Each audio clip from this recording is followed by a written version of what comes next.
감사의 기술. 짜증날 때는 어떻게 해야 할까? 그것은 무엇 때문에 짜증이 나는지에 따라 다르다. 어쩌면 당신은 쉽게 짜증을 내는 사람일지도 모른다. 당신을 짜증나게 하는 것에 대해 하나님께 감사하고 보다 성숙해지라. 짜증에서 벗어나라. 당신이 우주의 중심이고 모든 것이 당신 뜻대로 돌아가야 하며 모든 사람이 당신의 마음을 읽고 당신이 원하는 대로 할 것이라는 기대를 접으라. 야구 경기에서 홈팀이 계속 지고 있으면 기분이 언짢은가? 기대를 내려놓으라. 아이들이 음식을 흘릴 것이라고, 교통, 체증이 심할 것이라고, 날씨가 굳은 것이라고 생각하지 못했는가? 생각을 바꾸라. 아이들은 음식을 흘릴 수도 있고 길이 막혀 차들은 기어다닐 수도 있고 비를 좀 맞을 수도 있다고 생각하면 매사에 좀 더 잘 대처할 수 있을 것이다. 당신의 짜증이 정당한 것이라면 상황을 바로잡아 언짢은 마음이 사라지게 하라. 자꾸 러그에 발이 걸려 넘어지는가? 그러면 조치를 취하라. 가구에 개서 발가락을 찢는 것이 싫은가? 가구를 당장 옮기라. 어둠을 저주하는 대신 촛불을 켜는 방법을 택하라. 아니면 민원을 넣으면 된다.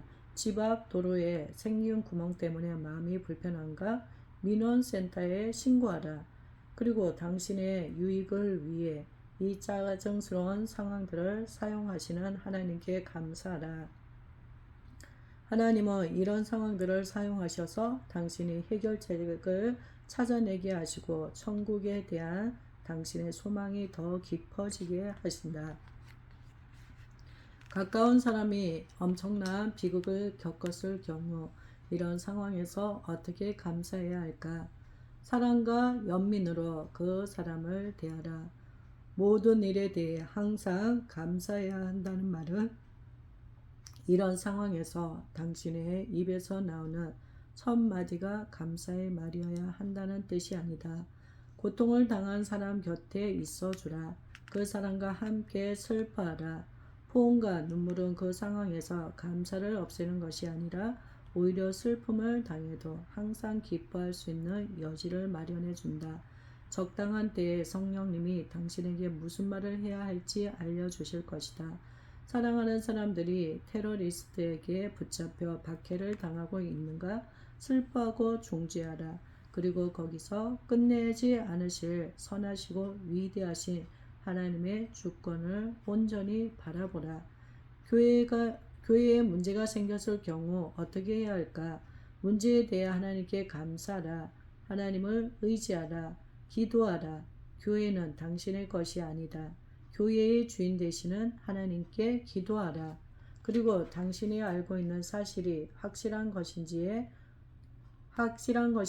확인해 보라. 문제를 어떻게 보느냐에 따라서 당신이 조금이라도 잘못 알고 있을 수 있음을 인정할 준비를 하라. 어떤 호소를 하든 정중하게 말하고 자비롭게 판단하라. 문제가 제기되거나 해결되기 전에도 모든 사람들에게 선을 행하라. 그리고 기꺼이 인내하라. 당신은 문제를 해결하지 못할 수도 있고 관련된 사람들을 변화시키지 못할 수도 있다. 한 가지 이상의 의견이 있을 때 당신이 원하는 대로 되지 않을 수도 있음을 기억하라. 다른 사람들의 의견이 우세할 수도 있다. 하나님은 하나님을 사랑하는 사람들을 위해 모든 것이 합력하여 선을 이루게 하신다. 로마서 2장 1절을 천천히 읽고 당신 안에 문제가 있을 수도 있음을 생각하라. 그러므로 남을 판단하는 사람아, 누구를 막론하고 내가 핑계하지 못할 것은 남을 판단하는 것으로 내가 너를 정죄함이니 판단하는 내가 같은 일을 행함이니라. 목회자의 약점이 거스릴 경우 어떻게 해야 할까? 하나님이 당신의 삶 가운데 두신 불완전한 지도자에 대해 하나님께 감사하라. 모든 목회자들에게는 약점이 있다. 당신의 교회 목사님이 불완전한 양떼를 돌보고 있음을 기억하라. 당신은 양떼의 약점에 대해 목사님이 어떻게 대해야 한다고 생각하는가? 당신 자신의 약점을 인정하라. 먼저 당신의 눈에서 들보를 빼내라. 목사님을 위해 기도하라. 목사님을 격려하라. 늘 칭찬할 만한 것들을 칭찬하라. 그리고 적당한 때가 되면 겸손한 태도로 좋은 제안을 하라. 배우자의 단점으로 짜증이 나타날 경우 어떻게 해야 할까? 당신의 배우자와 결혼하게 해주신 하나님께 감사하라. 우리의 위대한 신랑이신 예수님께는 완벽함과는 거리가 멀고 음탕하고 우상숭배적이기까지 한 신부가 있다는 것을 기억하라. 그럼에도 그녀에 대한 언약을 신실하게 지키심으로 비할 데 없는 아름다움을 보여주셨음을 기억하라. 예수님은 신부에 의해 그리고 신부를 위해 끔찍한 고통을 겪으시면서도 그렇게 하셨다. 다음을 생각해 보라. 예수님은 완벽하지 않은 신부를 사랑하실 수 있는가? 그렇다. 예수님은 완벽하지 않은 개인을 사랑할 수 있는가? 그렇다. 지혜롭고 용감하고 성령 충만한 배우자는 완벽하지 않은 배우자를 사랑할 수 있는가? 그렇다. 하나님의 도우심으로 당신은 완벽하지 않은 배우자를 사랑할 수 있는가? 그렇다. 그렇다면 당신은 완벽하지 않은 배우자를 사랑하겠는가? 배우자의 단점은 바로 당신이 그리스도를 닮아가는 데 있어서 꼭 필요한 것일 수도 있다. 아더 W. 핑크는 우리의 괴로움은 하나님이 정하신 것임을 상기시켜 준다. 상인이나 집주인의 서비스 품질이 좋지 않을 경우 어떻게 해야 할까? 그리스도의 성품을 닮아 성장할 수 있는 기회를 주신 것에 대해 하나님께 감사하라. 상대방에게 정중한 태도로 문제가 있음을 알리라. 그리고 가능하다면 문제가 해결될 수 있도록 도우라. 자녀가 진심으로 고마워하지 않을 경우에도 감사하다고 말하도록 가르쳐야 할까? 진심 어린 감사의 표현은 예의다. 그런데 마음이 아직 충분히 설득되기 전이라도 감사하다고 표현하는 것 또한 예의다. 이것이 아이들의 입에서 저절로 감사하다는 말이 나오기 한참 전에 감사하다고 말하도록 가르치는 것이 좋은 이유 중 하나다. 마음이 예의 바른 행동에 따라가도록 기도하라. 아이들에게 적절한 감사 표현을 가르치고 감사를 표현하는 것이 예의임을 가르치라. 아이들이 당신에게 감사하다고 말할 때, 특히 그들이 진심으로 고마워하는 것 같을 때 아이들을 칭찬하라. 아이들의 마음속에 감사함이 자라도록, 그리하여 그들이 성장하고 발전함에 따라 점차 자발적으로 감사를 표현할 수 있도록 기도하라. 크리스마스에 마음이 들지 않는 스웨터를 선물로 받았을 경우에도 감사하다고 말해야 할까? 항상 모든 것에 대해 하나님께 감사하라. 그렇다고 해서 마음에 안 드는 것들에 대해 거짓말을 하라는 뜻은 아니다. 마음에 안 드는 것을 마음에 든다고 말한다면 그것은 거짓말이 될 것이다. 그러나 진실을 말할 때에도 친절하고 사려 깊은 태도가 필요하다. 그러므로 우선 스웨터를 선물한 사람에 대해 그리고 그리스도의 성품을 닮아갈 수 있는 기회에 대해 하나님께 감사하라. 그런 다음 선물한 사람에게 그의 관대한 마음, 추운 계절에 따뜻한 옷을 선물한 배려심 등 당신이 정직한 마음으로 감사할 수 있는 부분들에 대해서 감사하라. 잠깐 시간을 내어 하나님께 스웨터와 관련한 긍정적인 것들을 생각나게 해달라고 청하면 당신이 미쳐보지 못했던 것들을 떠올릴 수 있게 될 것이다. 그것들에 대해 감사하라. 한편 어떤 것이 진실이라고 해서 그것에 대해서 다 말할 필요는 없다. 숙모가 뚱뚱하다거나 삼촌이 허풍이 심하다거나 그들이 선물한 스웨터가 별로라거나 하는 등의 말은 굳이 할 필요는 없다. 세상에는 많은 진실이 말해지지 않은 채로 남아있다. 누군가에게 감사 카드를 받았을 경우 다시 카드로 답장을 써 보내야 할까? 누군가가 나에게 감사를 표현하는 것은 감사한 일이지만 여기에 대해 다시 감사 카드를 보내는 것은 일반적이지는 않다. 존 파이더의 2008년 설교 감사는 하나님께 순종하는 데 있어서 그릇된 동기인가에 이러한 류의 빚진 자의 윤리에 대해 탁월한 설명이 나와 있으니 참고하라. 감사 카드를 받은 것에 대해서만 하나님께 감사하면 된다. 감사 카드에 대해 다시 감사 카드를 쓰는 끝없이 반복되는 상황 속으로 굳이 이끌려 들어갈 필요는 없다. 세상 모든 풍파 당신을 흔들 때 주님이 내려주신 복을 세워보라. 감사를 표현하는 방법에 대한 조언이 필요한 이유는 무엇일까? 진심으로 감사하다면 이런 조언에서 굳이 힌트를 얻지 않아도 감사한 마음이 저절로 드러나지 않을까? 그렇다.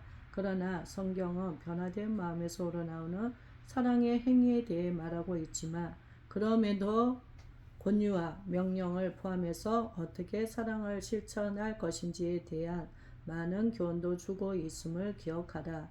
이와 비슷하게 진정으로 감사하는 사람은 감사를 표현하는 방법에 대한 조언에 점점 더 마음을 열 수 있을 것이다. 그런 사람에게 조언은 부담감이나 의무감으로 다가오지 않는다. 한 아가씨와 사랑에 빠진 청년을 생각해 보자. 그는 선물 공세를 펼치므로 그녀에 대한 사랑을 표현하고 싶어 한다. 선물을 하기 위해 그는 어떻게 할까? 그는 그녀의 자매들과 룸메이트들과 어머니에게 아이디어를 구할 것이다. 그는 조언을 원하는 것이다. 감사는 단순히 배워야 할 교리가 아니라 경험해야 할 영적 태도이기에 아래의 감사를 표현하는 방법에 관한 10가지 아이디어를 제시해 보았다. 각각의 아이디어는 손쉽게 하나님 중심적인 것으로 만들 수 있다.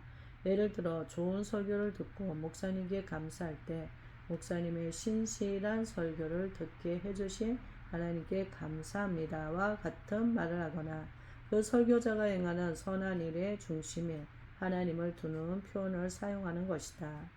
가게 계산대에서 신용카드를 돌려받을 때 나는 카드 리더기에 자그마한 화면에 도움을 준 누구누구에게 감사하는 것을 잊지 마세요 라고 쓰여 있다고 상상하고 직원에게 감사를 표한다. 그러면 그 직원은 물론 주변의 손님들까지 덩달아 얼굴이 환해지곤 한다.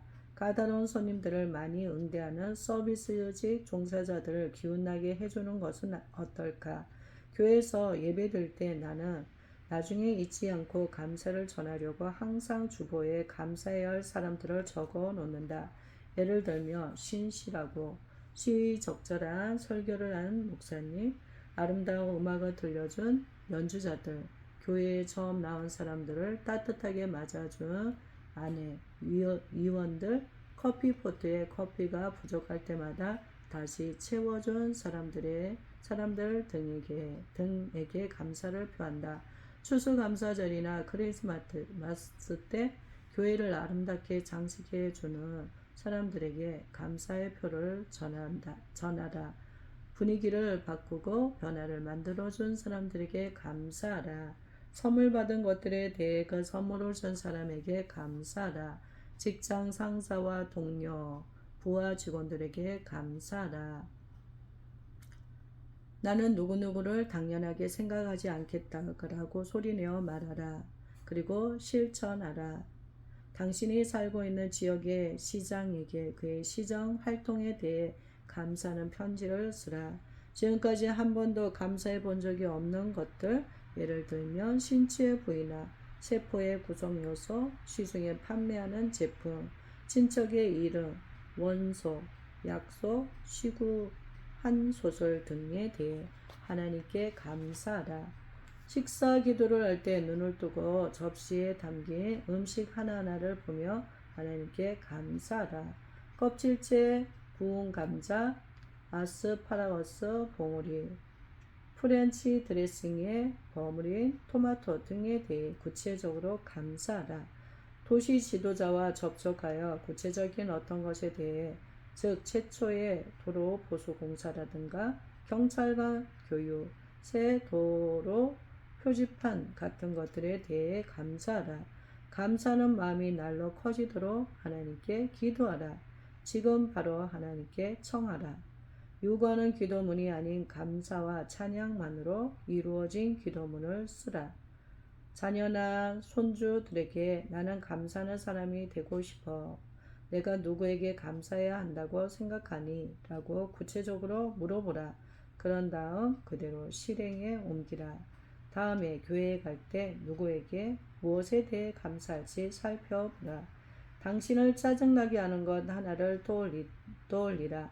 그런 다음 선하신 하나님이 그것을 통해 이루시는 무언가를 생각하라. 당신을 짜증나게 하는 것과 그것으로 인해 당신의 삶에 맺힌 열매에 대해 하나님께 감사하라. 예수님이 10명의 나병 환자를 고치신 이야기가 성경에 있음을 하나님께 감사하라. 그 부분을 다시 읽어보라.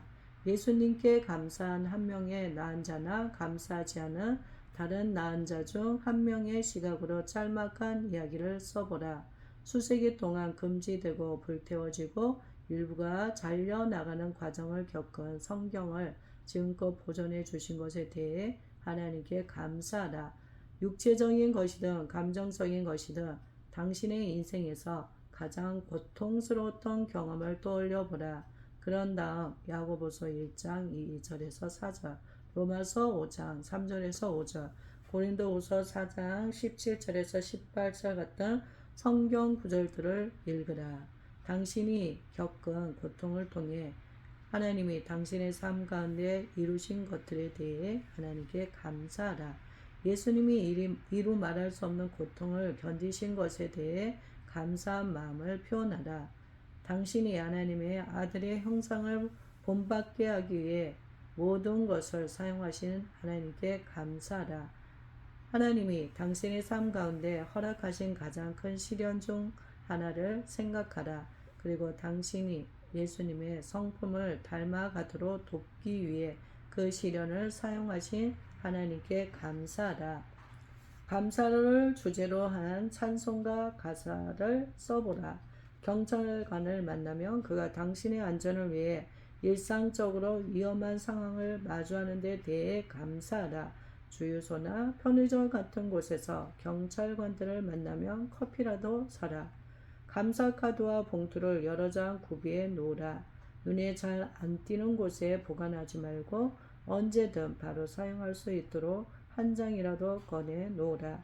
이전에 한 번도 만난 적이 없는 사람에 대해 하나님께 감사하라. 예를 들며 당신이 사는 지역에 복음을 전한 선교사, 당신이 처방받은 약을 개발한 실험실, 연구원, 당신이 타고 다니는 차를 조립한 공장 근로자, 당신의 집에서 흘러나오는 오수를 처리하는 시청 하수 처리과 직원, 이 책이 출판되기 전에 교종을 본 편집자 등에 대해 하나님께 감사하라. 당신이 당연시하여 왔던 발명품들에 대해서 하나님께 감사하라. 예를 들며 문해, 경첩, 종이, 회로 차단기, 스테이플러, 벨크로, 접착 테이프 등에 대해서 감사하라. 그리고 그것들을 발명한 사람들에 대해서도 하나님께 감사하라. 당신이 사용하는 물건 중에 만족스러운 제품이 있는가? 그 물건을 만든 회사에 감사의 마음을 전하라.